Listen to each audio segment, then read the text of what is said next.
I think that this push for mass firings could become quite significant, and it already is. I mean, compared to the aftermath of January 6th, this does seem to be turning into a very aggressive attempt to purge not just government officials or in the Hegseth example in the Defense Department, but also specifically people who work in education, who work in healthcare, who work in government. Those are the fields that a lot of these right-wing figures have been mentioning over and over again when talking about how just random internet users have responded to this shooting. So wait, what are they doing? Are they scouring social media? Is that what they're doing? Or getting hearsay? Somebody said something? I mean, so there's one website called Charlie's Murderers that's gotten a huge following on on Twitter, and they basically have assembled over, the last count I saw was like 40,000 different examples of just essentially a grassroots people giving screenshots, names, professions. So it's already getting a little bit out of hand. Wow. All right. In the aftermath of Charlie Kirk's assassination, something truly disturbing has surfaced. While most of us grieve the loss of a life, no matter our politics, some took to social media to celebrate, mock, and even cheer on the violence. But what happens when people cross that line? Should there be consequences for those who glorify murder, even in the name of politics?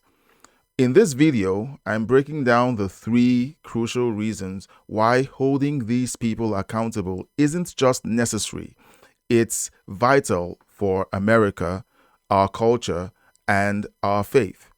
Now, before I jump into the 3 reasons, I want to mention something about the rabid desire for left-wing media and leftists to jump on January 6th like it was this massive, groundbreaking, murderous rage fest that right-wing people engaged in. There was only one casualty, and that was one of the protesters.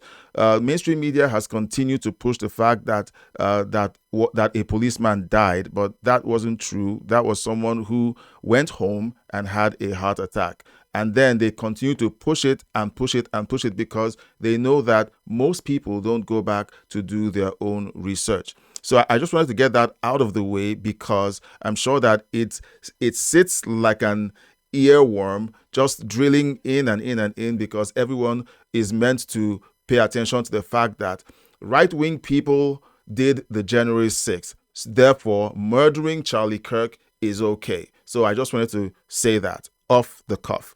Now, the first reason why these people should be held accountable, okay, the people who went on social media and began to celebrate, is that, one, it deters copycats, because basically whatever you reward continues. It repeats itself. All right. No. So when a killing is cheered, okay, it signals approval and it can inspire the next unhinged person to go out there and do the same thing. Visible consequences tells others, don't even think about it. Now, this is addressing the killers, but at the roots, we're looking at the fact that there is a group of people who cheer on these kinds of people, and they say, look, I want that approval. I want that to happen for me too. So they go out there and repeat the same thing. These people who are online celebrating and posting videos, saying that they want someone else to be assassinated, are encouraging copycats. And look, they have to be held accountable for their reckless, barbaric behavior on social media. And let's not be mistaken. Public approval shows the culture that this kind of behavior is acceptable. First, it's one person, and then it snowballs into a surge in crimes against people who hold the same political leanings and convictions as Charlie. Second reason, equal rules for everyone. In the past 10 years, we've seen cancel culture come after prominent figures simply because they did things that were, in my opinion, far less than these people who glorify the brutal murder of a father and husband in front of his family. All of these platforms that glorified cancel culture and called for the firings and the cancellation of different people who held to conservative values have to step up now and do what they did to conservative voices, to these people who decided that murdering an innocent man is okay. So it's time for the same rules to apply. But this time, they did something far worse than wearing blackface. Now, I know that some of you might be saying, well, aren't we Christians? Should we be engaging in the same cancel culture as these people did? Look, the bottom line is this. If we don't enforce these laws, okay, we're simply saying that it's okay to, go ahead and do those things. And honestly, it undermines the very concept of justice. And reason number 3, it protects civic norms and the victim's family. We already have people out there who are calling for the same thing to be done to Charlie Kirk's wife. And that is way beyond the pale. I've seen those videos, and honestly, I think that we haven't seen enough firings yet.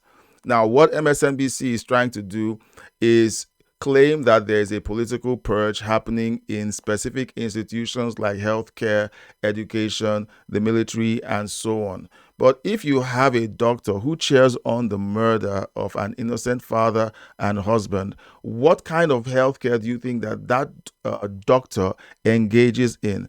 Look, these 3 reasons go way beyond politics, and I try not to make this political. This is all about being civilized people.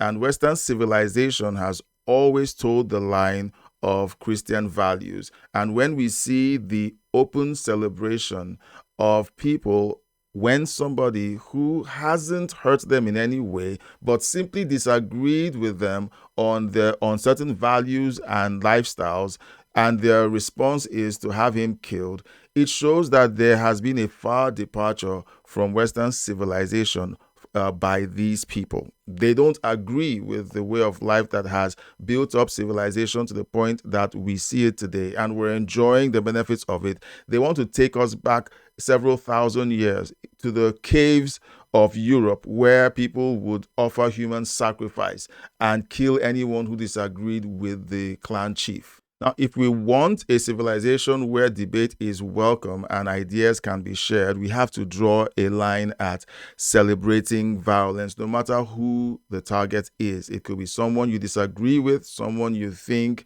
isn't worthy of being in office, but the line has to stop at celebrating the violent murder of that individual.